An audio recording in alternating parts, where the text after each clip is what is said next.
Hey, it's Cynthia with Believer's House, and I'm continuing our morning devotions in Matthew chapter 7. We're talking about yesterday, we talked about Matthew chapter 7, verses 1 and 2, and today I want to talk about verses 3 through 5. And so let me read those to you. And when you do look at the speck in your brother's eye, do not consider the plank, but you do not consider the plank in your own eye.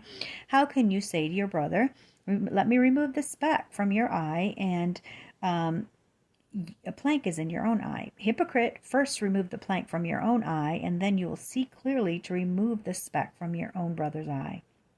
And so, obviously, this is just an analogy or a principle that Jesus is speaking about, because we don't have planks in our eyes. But when we look at someone else and it's like we don't have any self-awareness, which I was talking about a little bit yesterday, when we judge someone, we need to look at things and recognize we compare ourselves to Jesus, not to each other. So if we're looking for specks in someone else, we're judging other people, and we're looking to compare ourselves to other people to make ourselves feel better.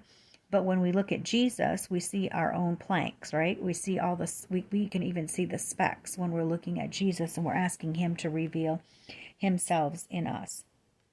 So it's kind of a humorous thought if you think about it. Somebody with a board sticking out of their eye trying to pick out a speck in someone else's eye.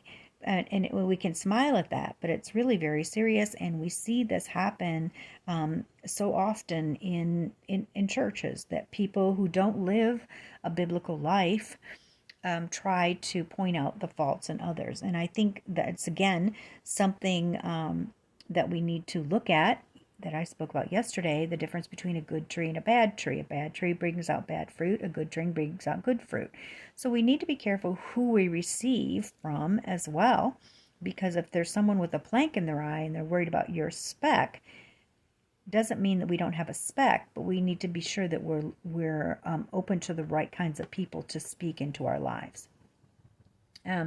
Spurgeon said about these verses, Jesus is gentle, but he calls that man a hypocrite who fusses about small things in others and pays no attention to great matters at home in his own person.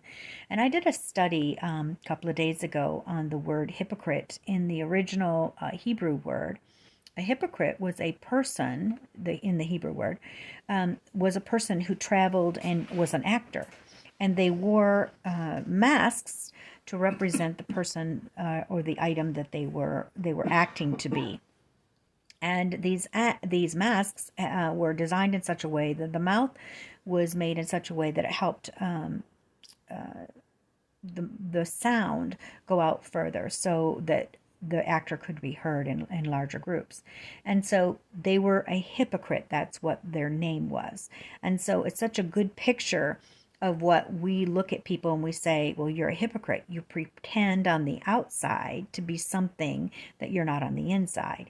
And it's a person who's wearing a mask, someone who's playing a script. It's not truth. They're not playing life. They're playing some sort of script that they think is going to make them look better or be better. So hypocrisy is usually more evident to other people than it is to ourselves, because we're not spending time before the Lord, asking him, the mirror of him, to show us who we are. Self-awareness comes from looking into the face of Jesus. It comes from getting into the Word. It comes from allowing the Lord to show us who we are. And so we have to deal with ourselves personally, and until my personal opinion is until we get to the place that we don't have any specks, do we really need to be looking around for boards or specks in anyone else's life? So those are just things to think about today, and think about the places in which you placed a mask on yourself, and you're speaking from some sort of script that really isn't who you are. And even if who you are has some issues, you know what?